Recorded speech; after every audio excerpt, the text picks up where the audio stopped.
നല്ല മൊരിഞ്ഞ ഉള്ളിവട ഇഷ്ടമാണോ? നമുക്ക് കഴിക്കാനായാലും പെട്ടെന്ന് വിരുന്നെത്തുന്ന ഗസ്റ്റിനെ അമ്പരപ്പിക്കാനായാലും നിമിഷങ്ങൾ കൊണ്ടുണ്ടാക്കാം ഈ സൂപ്പർ സ്നാക്ക്. ഉള്ളിവട ഉണ്ടാക്കാൻ എളുപ്പമാണ്.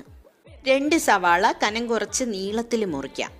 ഉപ്പ്, ചോപ്പ് ചെയ്ത 1 സ്പൂൺ ഇഞ്ചി, 1 സ്പൂൺ പച്ചമുളക്, ചെറുതായി മുറിച്ച കറിവേപ്പില, 1 സ്പൂൺ ജീരകം, 1 സ്പൂൺ മുളക് പൊടി, 1 സ്പൂൺ എണ്ണ. ഇത്രയും സവാളയിൽ മിക്സ് ചെയ്യാം. യോജിച്ച് വരുമ്പോൾ ഉള്ളി സോഫ്റ്റായി ഇങ്ങനെ എതിളുകളായി കിട്ടും. ഈ പാകം ആവുമ്പോൾ 1/2 കപ്പ് വറുത്ത അരിപ്പൊടി ചേർക്കാം. വീണ്ടും നല്ലപോലെ മിക്സ് ചെയ്തിട്ട് 2 സ്പൂൺ വെള്ളം കൂടെ ചേർത്തിട്ട് ചപ്പാത്തി മാവിൻ്റെ പാകത്തിൽ കുഴച്ചെടുക്കാം. അതിൽ നിന്ന് ചെറിയ ഉരുളകളാക്കാം. എന്നിട്ട് ഇഷ്ടമുള്ള ഷേപ്പിലാക്കി നല്ല തിളച്ച എണ്ണയിലിട്ട ശേഷം ഫ്ലെയിം മീഡിയമാക്കി വറക്കാം.